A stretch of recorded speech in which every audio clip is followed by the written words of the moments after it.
Hello friends, आज की date है 28 फरवरी 2024। स्वागत है आपका आज के करंट अफेयर डिस्कशन में। चलिए डिस्कशन स्टार्ट करते हैं। हमारा पहला आर्टिकल है वो है धर्म गार्जियन एक्सरसाइज से संबंधित। न्यूज़ में क्यों है?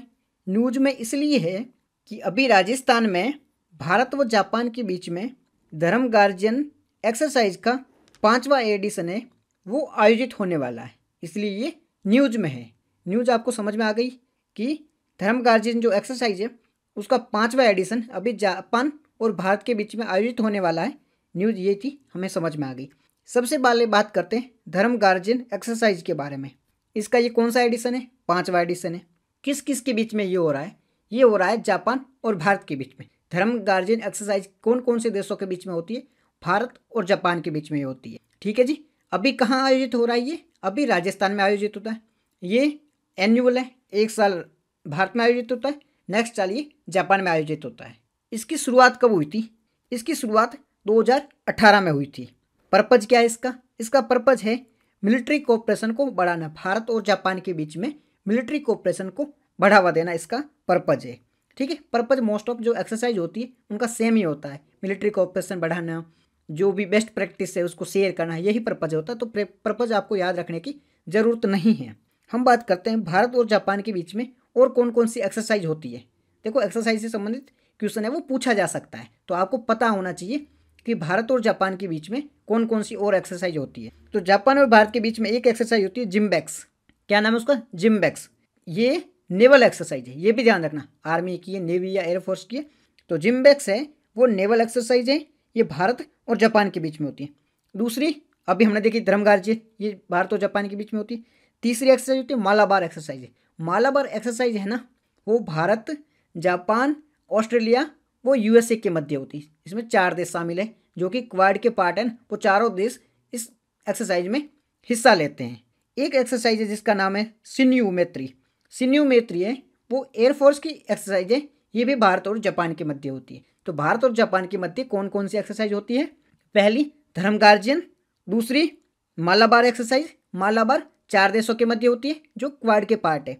तीसरी एक्सरसाइज है जिम्बैक्स, ये नेवल एक्सरसाइज है, भारत और जापान के बीच में होती है। चौथी एक्सरसाइज है वो सिन्योमेट्री है, ये भी भारत और जापान के बीच में होती है। ये एक एयरफोर्स की एक्सरसाइज है। तो आपको ये आर्टिकल अच्छे से समझ में आ गया होगा। अब चलते हैं हमारे नेक्स्ट आर्टिकल की ओर। हमारा जो नेक्स्ट आर्टिकल है वो national board for wildlife से संबंधित है। न्यूज़ में क्यों है? न्यूज़ का रीज़न है कि national board of wild life ने अभी नो एलिफेंट रोड कॉरिडोर बनाने का अप्रूवल दे दिया है। अब नो एलिवेटेड रोड कॉरिडोर क्या होते हैं, तो पहले तो इनको समझ लो, तो आपको आर्टिकल अच्छे से समझ में आ जाएगा। तो एलिवेटेड कॉरिडोर ये होते हैं कि नीचे से है ना रोड जा रही है और ऊपर से इस प्रकार का कॉरिडोर जा रहा होता है, जिसका फ़ायदा ये होता है कि अगर कोई एलिफेंट है, कोई भी एनिमल है, उसको दूसरी साइड जाना है, रोड क्रॉस करके दूसरी साइड जाना है, तो उसको रोड के सहारा लेके या ट्रेन का सहारा ले, मतलब ट्रेन की पटरी को पार करते हुए या रोड को पार करते हुए नहीं जाना पड़ेगा। अगर वो रोड को पार करते हुए जाता है तो उसका नुकसान क्या होता है? इससे टकराव हो जाता है, मतलब एक्सीडेंट हो जाता है। एनिमल, आपने सुना होगा कि हाथी की डेथ हो गई, तो इससे डेथ होने का खतरा रहता है कि एनिमल और जो व्हीकल वगैरह उसकी टकराव होने से डेथ होने का खतरा रहता है। तो उन्हें बचाने के लिए एलिवेटेड रोड कॉरिडोर बनाए जाते हैं। तो अभी NBFW मतलब national board for wild life, ठीक है, इसने अभी नो एलिवेटेड रोड कॉरिडोर को अप्रूवल दिया है। ये न्यूज़ हमें समझ में आ गई, कॉन्टेक्स्ट समझ में आ गया है। अब हम एक बार पूरा इसके बारे में डिटेल से देख लेते हैं कि national board for wild life ये है क्या। इससे है ना, इसका जो काम है ना वो वाइल्ड लाइफ प्रोटेक्शन को प्रमोट करना है। किस प्रकार से वाइल्ड लाइफ को प्रोटेक्ट किया जाता है, इसको प्रमोट करने के लिए ये काम करता है। ठीक है। ये गवर्नमेंट है उसको एडवाइस देता है कि किस प्रकार से मेजर लिए जा सकते हैं वाइल्ड लाइफ को प्रोटेक्ट करने के लिए। और जो भी प्रोजेक्ट होते हैं ना, जैसे कि अभी एलिवेटेड रोड कॉरिडोर था, और भी जो भी इस प्रकार के जो भी प्रोजेक्ट होता है उनको अप्रूवल देने का काम भी national board for wild life द्वारा किए जाते हैं। ठीक है जी। ये है ना वाइल्ड लाइफ से संबंधित एपेक्स। एपेक्स मतलब टॉप की बॉडी है। वाइल्ड लाइफ से संबंधित जो भी एक्शन वगैरह लिए जाते हैं इसके लिए टॉप की बॉडी है, वो है वाइल्ड लाइफ बोर्ड फॉर, मतलब national board for wild life. इसकी स्थापना कब हुई थी? इसे इस्टेब्लिश किया गया था 2003 में इसे स्थापित किया गया था। कौन से एक्ट के तहत इसे स्थापित किया गया था? ये चीज़ काफ़ी इंपॉर्टेंट है कि wild life board, national board for wild life को कौन से एक्ट के तहत स्थापित किया गया था। तो इसे वाइल्ड लाइफ प्रोटेक्शन एक्ट 1972, वन्यजीव अभ्यारण्य अधिनियम, वन्यजीव संरक्षण अधिनियम 1972 के तहत इसे स्थापित किया गया था। इस एक्ट का नाम याद रखना, इस एक्ट के थ्रू इसे स्थापित किया गया था। कब किया गया था? 2003 में इसे स्थापित किया गया था। सदस्य कितने, मेंबर इसके कितने हैं? तो इसके 47 सदस्य हैं। इसके प्रधानमंत्री है, वो इसके हेड है, चेयरमैन है या चेयरपर्सन कौन है? तो प्रधानमंत्री जी इसके चेयरमैन है या चेयरपर्सन है। वाइस चेयरपर्सन कौन है? Environment and forest climate change minister है, वो इसके लिए वाइस चेयरमैन का काम करते हैं। तो चेयरमैन प्रधानमंत्री जी है, वाइस चेयरमैन एनवायरमेंट मिनिस्टर है। ठीक है जी। और इसमें जो एक्सपर्ट होते हैं वो भी शामिल होते हैं, स्टेट के लोग शामिल होते हैं, स्टेट के जो भी रिप्रेजेंटेटिव है वो भी शामिल होते हैं, एनजीओ भी इसमें कई सारे शामिल होते हैं। तो ये इसके मेंबर थे। इसका सिग्निफिकेंस, इंपॉर्टेंस, महत्व क्या है इसका?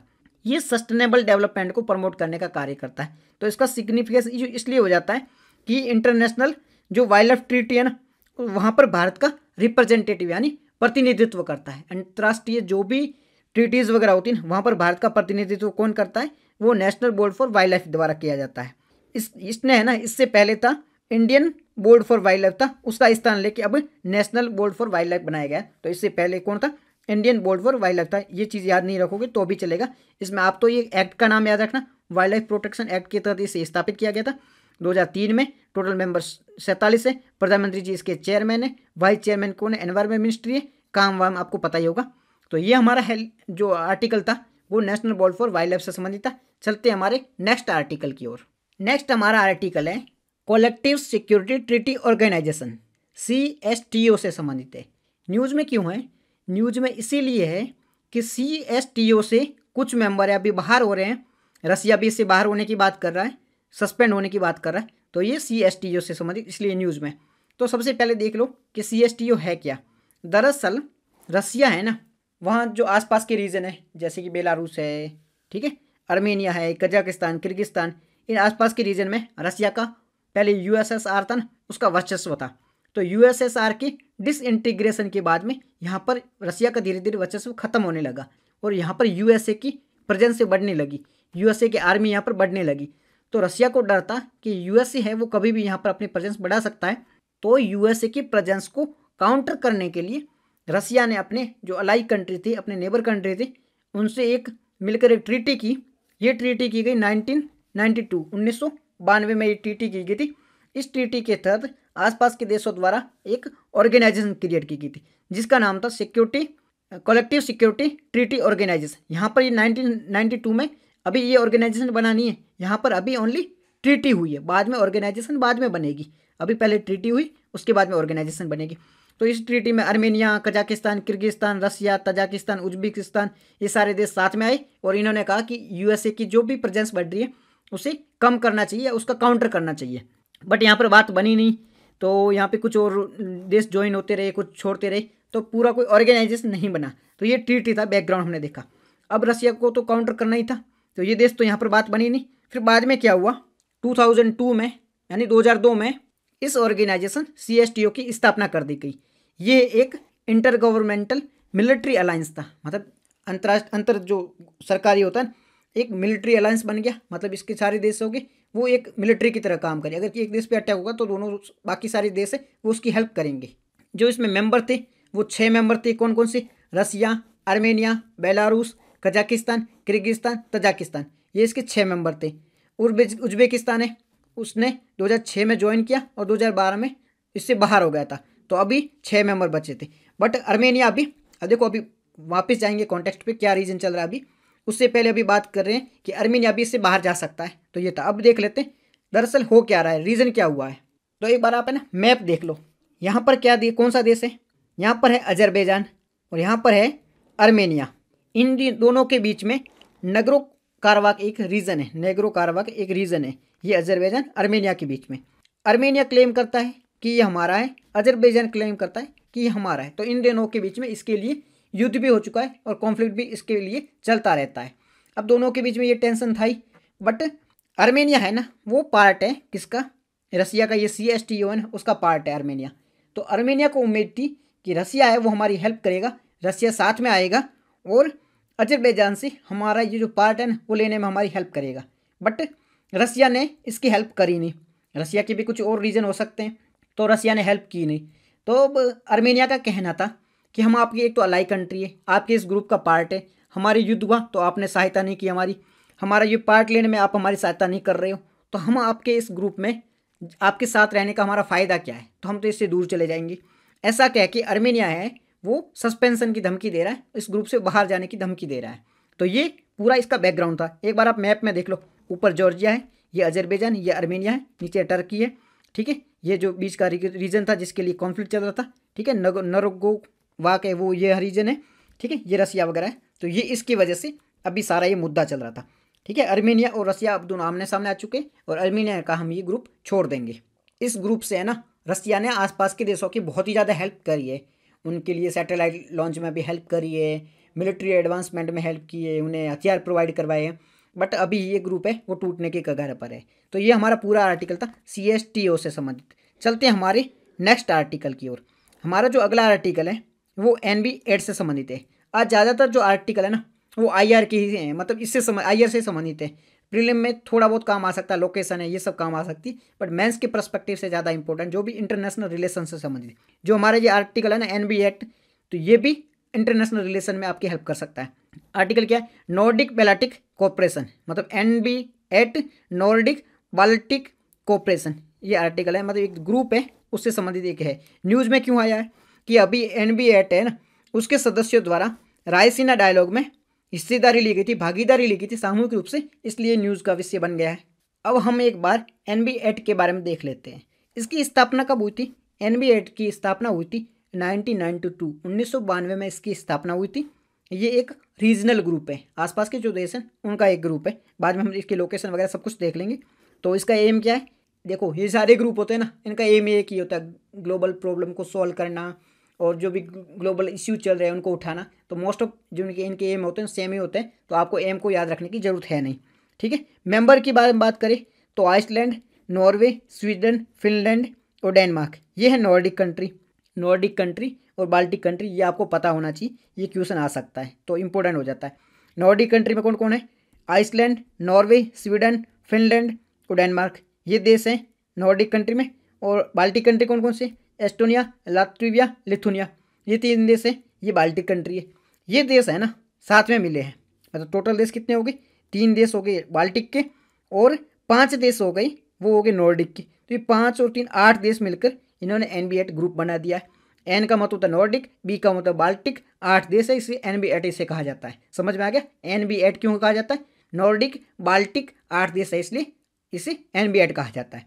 देश कौन कौन से? Iceland, Norway, Sweden, Finland, Denmark और एस्टोनिया, लाटविया, लिथुनिया, ये बाल्टिक देश है। इन 8 देशों का ग्रुप है।